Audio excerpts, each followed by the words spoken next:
ஆகாஷ்வாணி தருமபுரி வானொலி நிலையம்.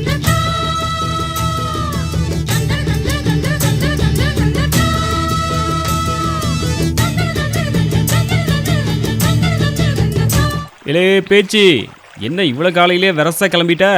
அட என்னண்ணா இப்படி கேட்டுட்டீங்க? சந்தைக்கு தான்.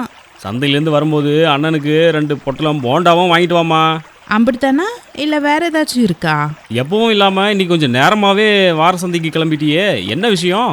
அது ஒன்றும் இல்லைண்ணே, ஒரு 4-5 உருப்படி ஆடு வாங்கலான்னு இருக்கேன். அதுக்கு தான் நேரமாக போனால் நல்ல ஆடை பார்த்து வாங்கிடலாம்ல, அதான் கிளம்பிட்டேன்.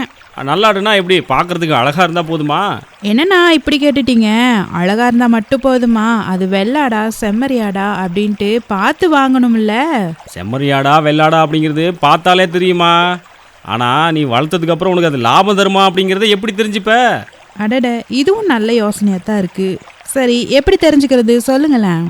வெள்ளாட்டுலேயும் செம்மறி ஆட்டுலேயும் பல்வேறு வகையான இனங்கள் இருக்குதுமா. நான் இதில் எந்த ரகத்தை தேர்வு செய்கிறது ஒன்றும் புரியலையே. இப்படி கேளு. இதுக்கு தான் எப்படியெல்லாம் ஆடை தேர்வு செய்யணும், எந்த இனத்தை எந்த முறையில் வளர்க்கணும், வெள்ளாட்டை எப்படி பார்த்து வாங்கணும், செம்மறி ஆட்டை எப்படி பார்த்து வாங்கணும், அதனுடைய தாயாடு எப்படி இருக்கணும், இனப்பெருக்கம் செஞ்சதுக்கப்புறம் இறைச்சிக்கு பயன்படுமா இல்லை நம்மளே வளர்க்கலாமா, இது போன்ற பல்வேறு விஷயங்கள்லாம் தெரிஞ்சுட்டு போனால் தானே நல்ல ஆட்டை வாங்க முடியும். சரிதான். நான் இதெல்லாம் யோசிக்காம ஒரு வேகத்தில் கிளம்பிட்டேனே ஆடு வாங்கணுன்ட்டு. சரி, இவ்வளோ யோசனை சொல்கிறீங்களே, இதெல்லாம் நான் எப்படி தெரிஞ்சுக்கிறது, எங்கே போய் தெரிஞ்சுக்கிறது, எனக்கு சொல்லுங்களேன். அதுக்கு தான் நம்ம தருமபுரி வானொலி இருக்க. அதில் வானொலி வேளாண் பள்ளி பாடம் சொல்லிட்டு செவ்வாய்க்கிழமை தோறும் வெள்ளாடு செம்மறி ஆடு வளர்ப்பு குறித்து பல்வேறு யுக்திகளை சொல்லிட்டு இருக்காங்க. அப்படியா? இது எனக்கு தெரியாம போச்சே. அதுவும் இன்னைக்கு வெள்ளாடு செம்மறியாடு இனங்கள் தேர்வு செய்யும் முறைகள், வெள்ளாடு மற்றும் செம்மறியாடை எப்படிலாம் கரெக்டாக பார்த்து சூதானமாக வாங்கணுங்கிற விஷயத்தையெல்லாம் சொல்ல போகிறாங்க. அப்படியா சொல்கிறீங்க? யார் சொல்ல போகிறாங்க? சொன்னீங்கன்னா நானும் போய் விவரத்தை கேட்டு வந்துருவேன்ல. நேயர்கள் இனி கேட்கலாம் வயல்வெளி. வெள்ளாடு செம்மறியாடு வளர்ப்பில் அறிவியல் முறை, நவீன யுக்திகள். வானொலி வேளாண் பள்ளி பாடம் 2. வெள்ளாடு செம்மறியாடு இனங்கள் தேர்வு செய்யும் முறைகள் குறித்து காரிமங்கலம் ஆலம்பாடி மாட்டின ஆராய்ச்சி நிலைய தலைவர் மற்றும் பேராசிரியர் டாக்டர் என் முரளி அவர்கள் நடத்தும் பாடம் கேட்கலாம். இன்று நாம் பார்க்கக்கூடிய தலைப்பு வெள்ளாடு செம்மறியாடு இனங்கள் மற்றும் அவற்றை தேர்ந்தெடுத்து இனப்பெருக்கம் செய்யும் முறைகள்.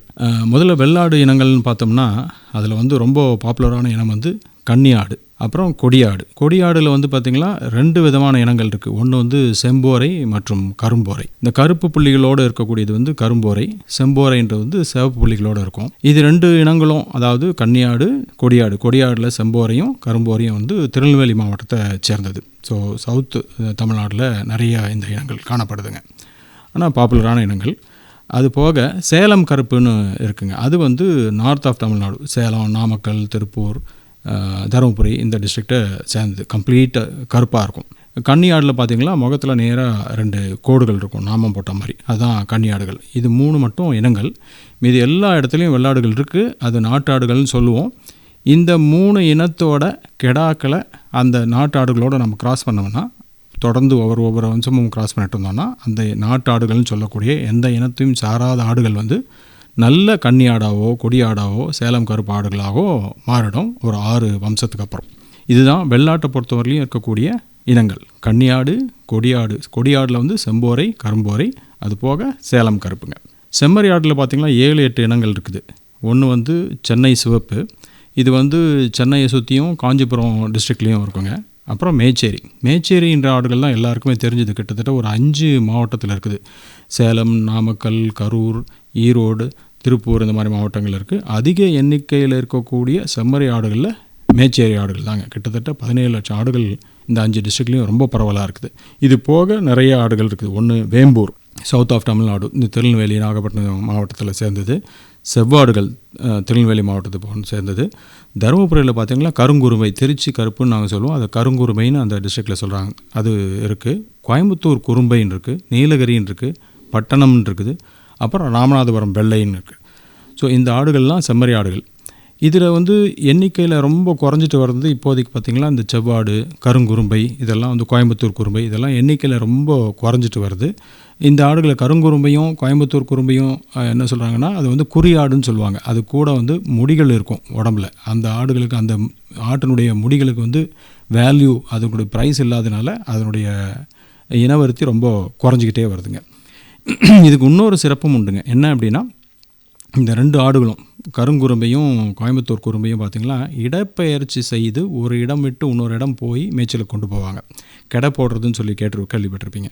அது பார்த்திங்களா ஒரு 100-150 கிலோமீட்டர் 200 கிலோமீட்டர் 5 மாதங்கள் நீண்ட தூரம் நடந்து போய் அந்த இடத்துல கெடை போட்டு அங்கே இருக்கிற அக்ரிகல்ச்சருக்கு அதுக்கு வந்து எரு சேர்க்கும். ஸோ இது வந்து நல்ல இனங்கள். பட் அதுக்கு உண்டான விலை வராதனால அந்த இனங்கள் வந்து பாதுகாக்கப்பட வேண்டியவை குறைஞ்ச நம்பரில் வந்துட்டுருக்குதுங்க. இதெல்லாம் இன்றைக்கி பார்த்தது வந்து இனங்கள்.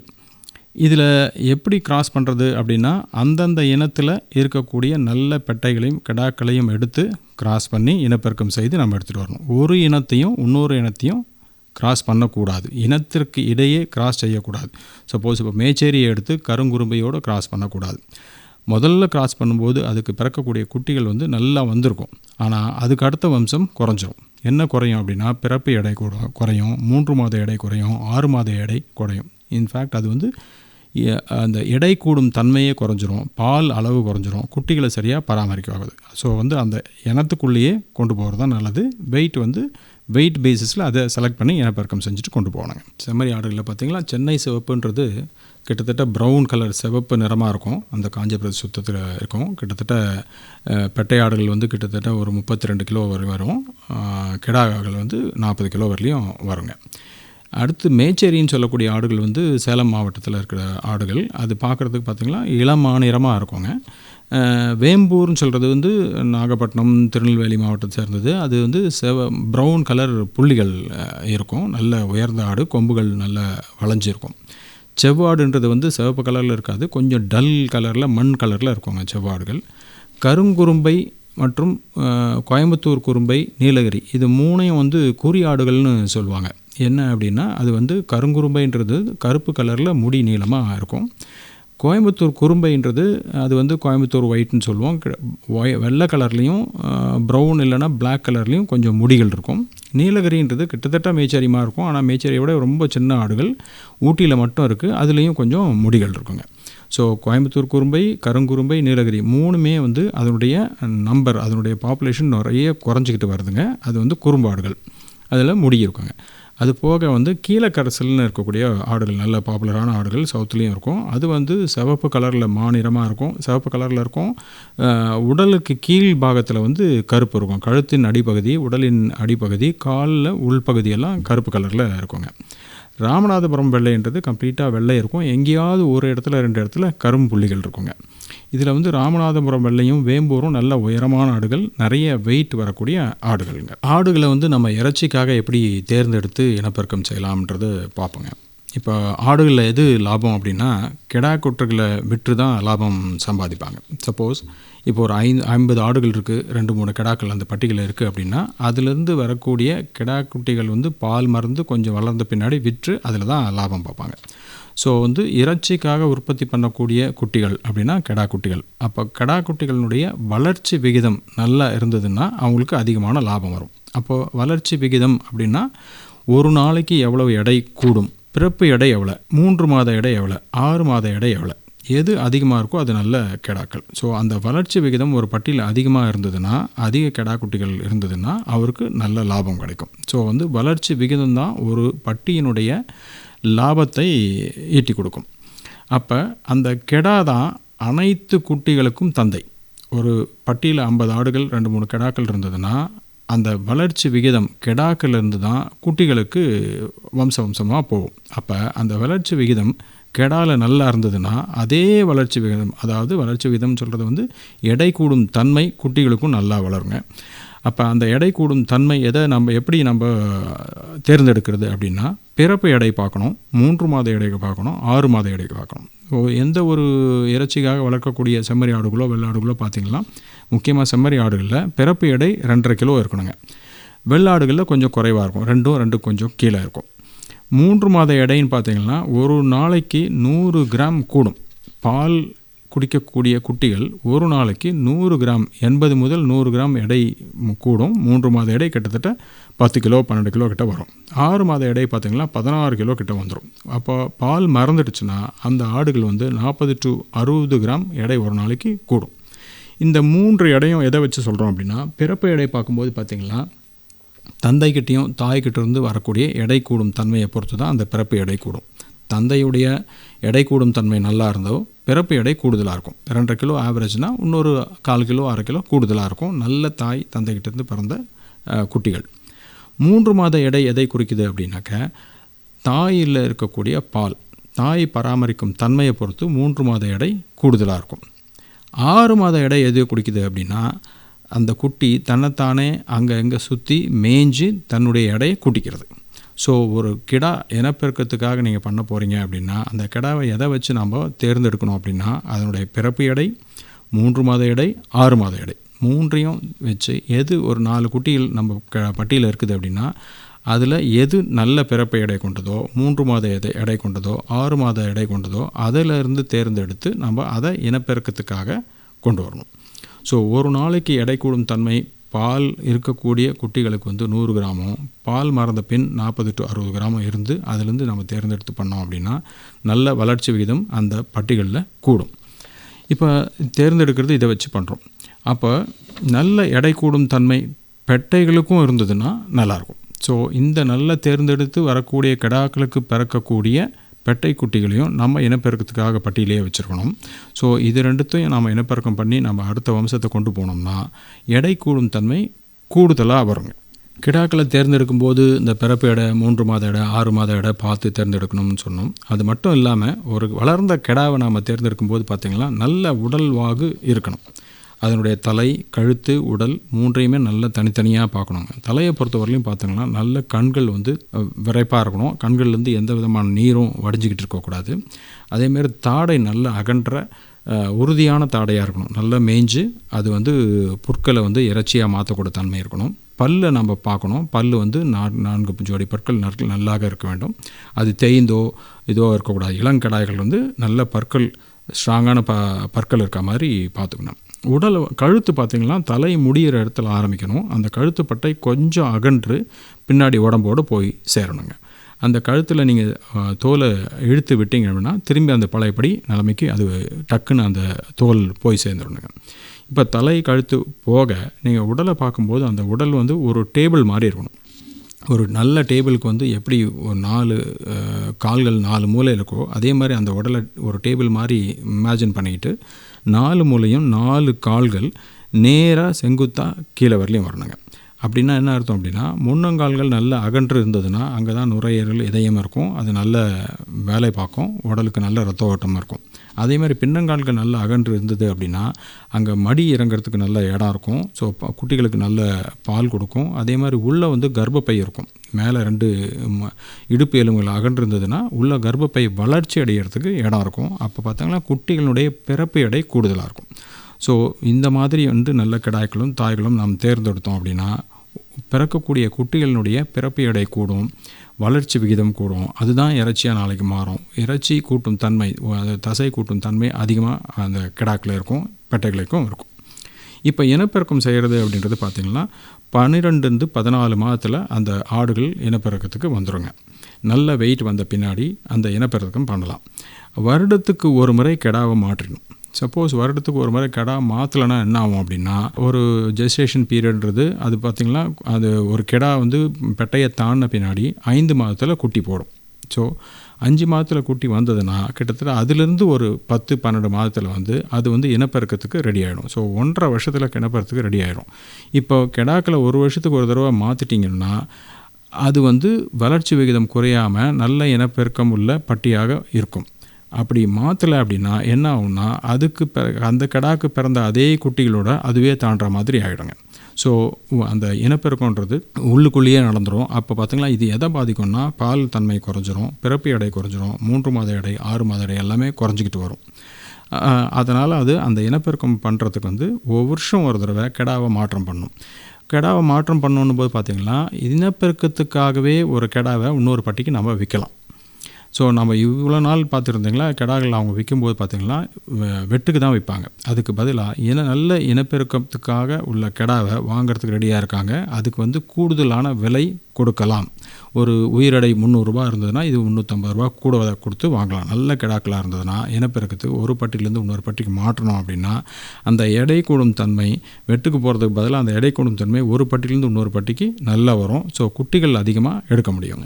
பெட்டையாக இருந்தாலும் கிடாக்களாக இருந்தாலும் ரெட்டை குட்டி போடும் தன்மை உள்ள ஆடுகளாக இருக்கணும். இப்போ நம்ம கிடா குட்டிகளை இனப்பெருக்கத்துக்காக நம்ம தேர்வு செய்யும்போது மட்டும் பார்த்திங்கன்னா உடல் எடை மட்டும் இல்லாமல், அதாவது பிறப்பு எடை, 3 மாத எடை, 6 மாத எடை, இது மட்டும் பார்க்குறது இல்லாமல் அது ரெட்டை குட்டியாக பிறந்த கிடா குட்டியான்னு பார்க்கணும். ரெட்டை குட்டியாக பிறந்த கிடா குட்டி அதனுடைய எடை, அதாவது பிறப்பு எடை, 3 மாத எடை, அதிகமாத 6 மாத எடை, இதெல்லாம் அதிகமாக இருக்கா மாதிரி தேர்ந்தெடுத்தோம்னா எடை கூடும் தன்மை மட்டும் பட்டியல அதிகமாகிறது இல்லாமல் ரெட்டை குட்டி போடும் தன்மையும் அதிகமாக இருக்கும். இது வந்து 2 வெள்ளாடுகளுக்கும் செம்மறி ஆடுகளுக்கும் பொருந்தும். செம்மறி ஆடுகள்லேயும் ரெட்டை குட்டிகள் அங்கங்கே போடுங்க. அதுலேருந்து வரக்கூடிய நல்ல எடை கூடும் தன்மை உள்ள கிடா குட்டிகளை நம்ம தேர்ந்தெடுத்து இனப்பெருக்கத்துக்கு உபயோகப்படுத்தணும் அப்படின்னா ரெட்டை குட்டி போடும் தன்மையும் ஓரளவுக்கு அதிகமாகும். அதே மாதிரி எடை போடும் தன்மையும் ஓரளவுக்கு கூடுங்க.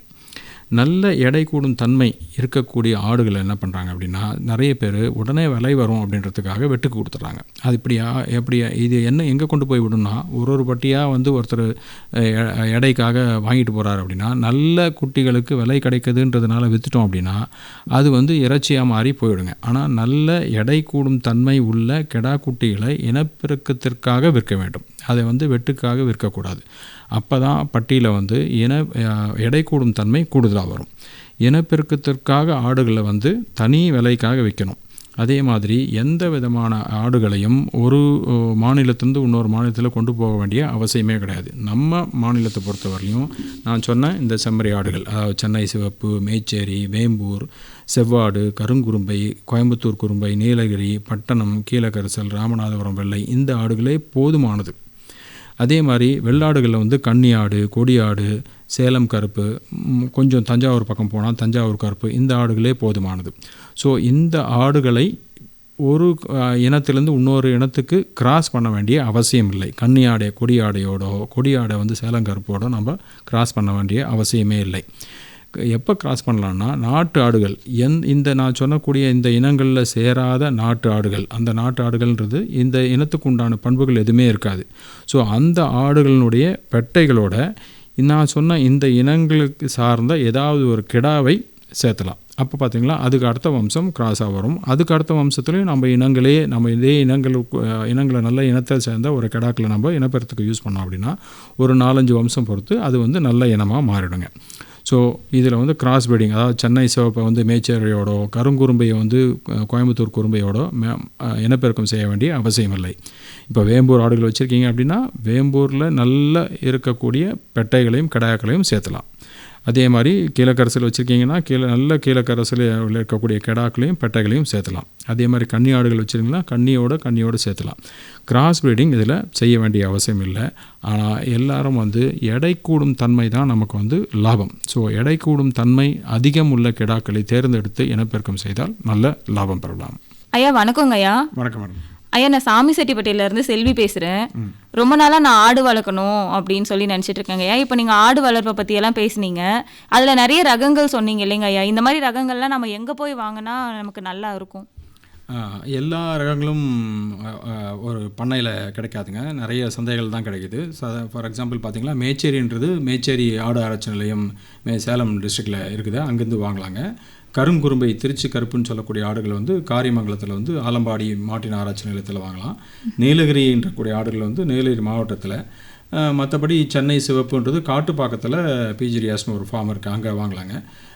கொடியாடும் கன்னியாடும் திருநெல்வேலி மாவட்டத்தில் கால்நடை மருத்துவக் கல்லூரியில் மட்டும் இருக்குது. சேலம் கருப்பு வந்து நாமக்கல்லில் கால்நடை மருத்துவக் கல்லூரியில் கிடைக்குங்க. மற்றபடி கீழக்கரசல், ராமநாடு வெள்ளை, இதெல்லாம் வந்து சந்தைகள்லையோ இல்லை நல்ல உழவர்கிட்ட தான் நம்ம வாங்க முடியுங்க. சரிங்க, இப்போ இந்த ஆடுகள்லாம் நம்ம வாங்கணும்னு சொல்றீங்க இல்லைங்க, எப்படிங்க ஐயா நம்ம போய் வாங்குறது? முன்கூட்டி ஏதாவது முன்பதிவு எதுவும் பண்ணணுங்களா?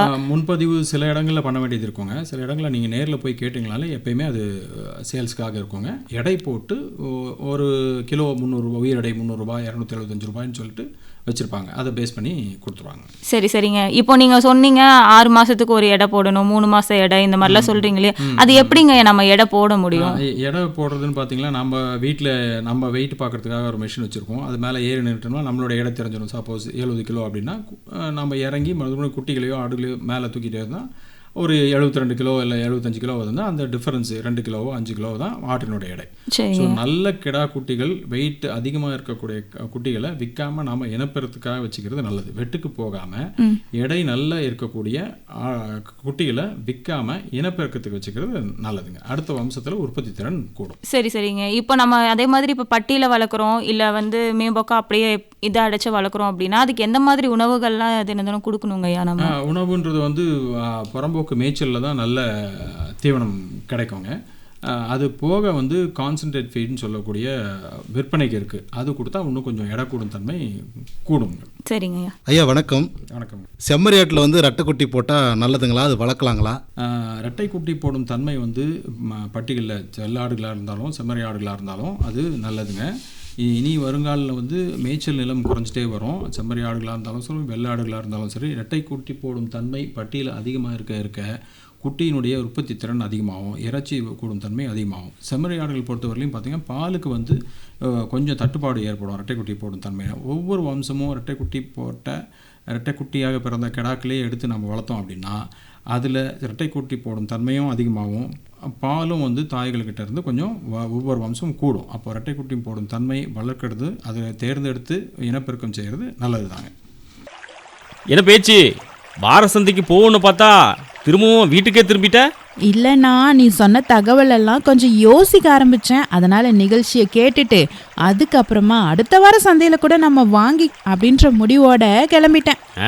நல்ல முடிவாக தான் எடுத்திருக்க. கண்டிப்பாக அடுத்த வாரம் நல்ல ஆட்டை தேர்வு செஞ்சிருவல்ல பேச்சு? கண்டிப்பா நல்ல ஆட்டை தேர்வு செஞ்சு வாங்கிட்டு கையோட உங்களுக்கு போண்டாவும் வாங்கிட்டு வந்துடுறேன்.